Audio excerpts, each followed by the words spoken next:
Di sini kami dari kelompok 7 akan menyampaikan tentang laporan audit di Rumah Sakit Harapan Sehat. Sebelumnya, perkenalkan saya Catherine Wahyuni, NIM 108222013, dan rekan saya. Saya Jawa Renanda dengan NIM 1082020. Jadi langsung saja yang pertama ini ada ruang lingkup dan metodologi. Lingkup audit ini ada yang pertama audit keamanan data CIA Triad, yang mana audit ini mengevaluasi apakah sistem informasi rumah sakit memenuhi prinsip confidentiality, integrity, dan availability. Yang pertama, confidentiality, yaitu pelindungan data agar hanya diakses oleh pihak yang berwenang. Yang integrity, untuk memastikan data tidak berubah tanpa izin. Yang selanjutnya ada availability, data dan sistem tersedia saat dibutuhkan keamanan data. Yang kedua ada audit integrasi sistem, HIS, RIS, dan EMR, yang mana audit ini untuk menilai apakah sistem-sistem di rumah sakit ini terintegrasi dengan benar.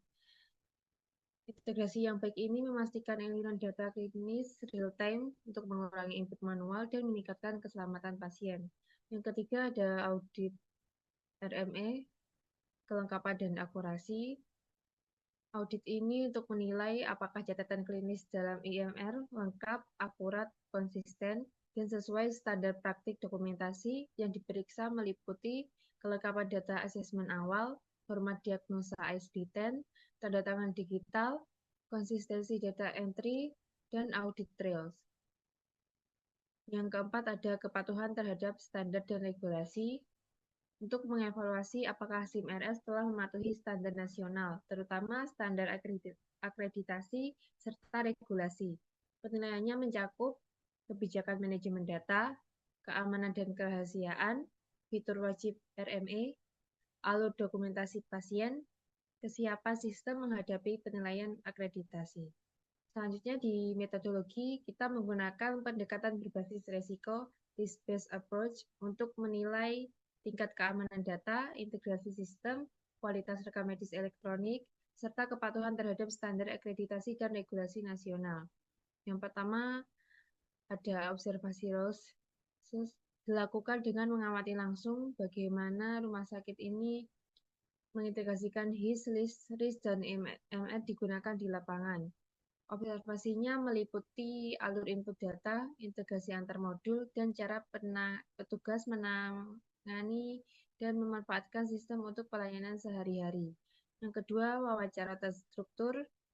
Wawancara ini dilakukan dengan petugas pendaftaran, rekam medis, farmasi, lab, radiologi, serta tim IT untuk mengidentifikasi kendala praktik aktual, perbedaan dengan SOP, dan persepsi resiko.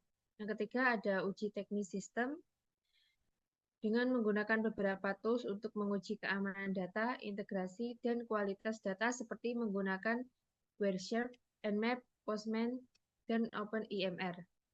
Yang keempat ada tinjauan dokumentasi dan regulasi untuk menilai kesesuaian SIM-RS dengan standar nasional seperti standar akreditasi dan regulasi rekam medis.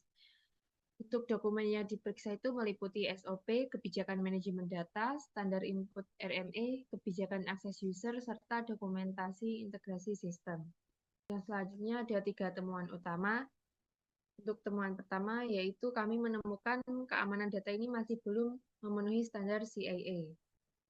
Audit menunjukkan bahwa keamanan informasi SIM-RS belum memenuhi prinsip CIA Triad dan masih terdapat celah pada area kerahasiaan data, keutuhan data, dan ketersediaan sistem.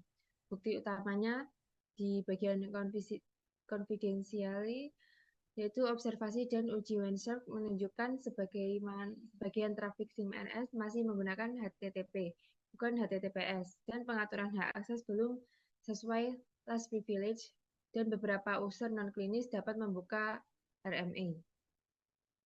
Yang di bagian integrity tidak tersedia audit trail lengkap, serta perubahan data ini tidak tercatat secara detail, siapa, kapan, apa yang diubah.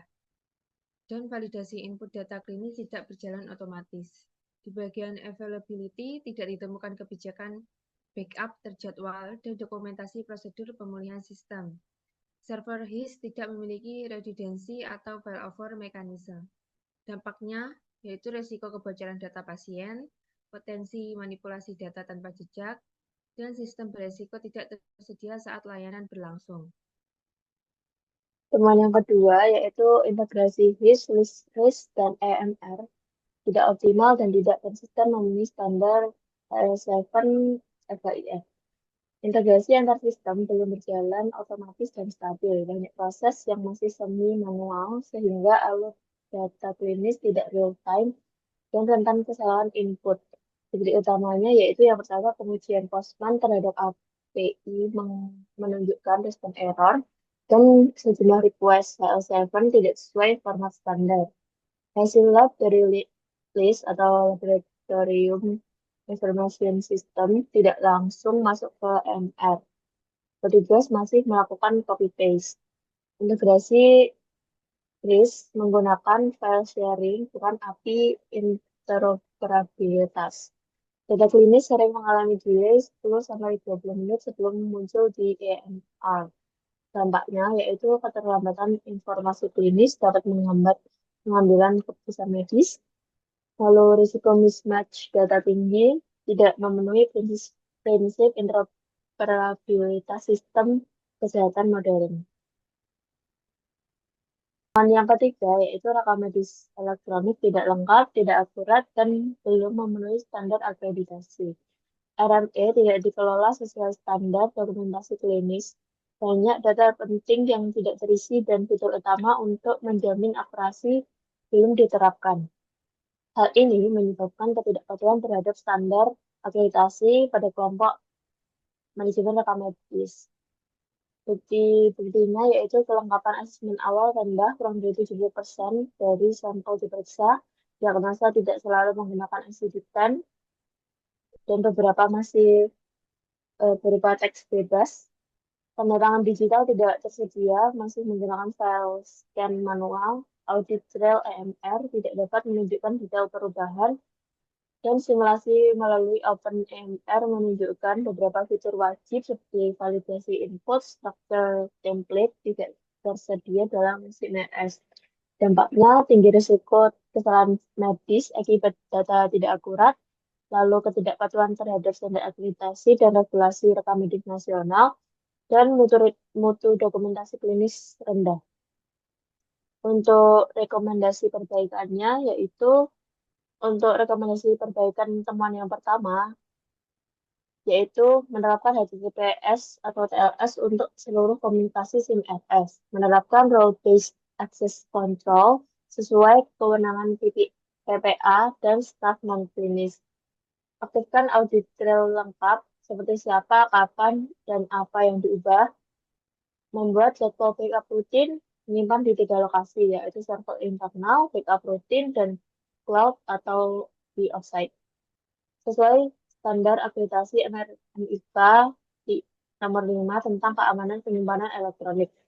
Lalu menyiapkan SOP downtime dan pelatihan staff sesuai dengan standar akreditasi MRMIK nomor 13. Lalu pada rekomendasi perbaikan untuk temuan yang kedua, yaitu membangun integrasi berbasis API HL7 standar, tidak menggunakan file sharing, menerapkan middleware integrasi untuk HIS, LIS, RIS, EMR agar data real time. Lakukan uji interoperabilitas berkala menggunakan Postman untuk memeriksa struktur data, delay, dan error API. Membentuk tim integrasi SIM-RS sesuai elemen MRMIK 13 untuk monitoring berkelanjutan.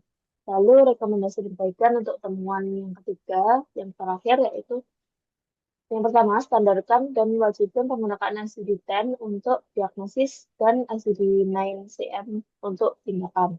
Menerapkan tanda tangan digital sesuai Permenkes, yaitu bukan scan manual. Menambahkan validasi otomatis seperti vital sign tidak boleh kosong, dan diagnosis wajib terisi.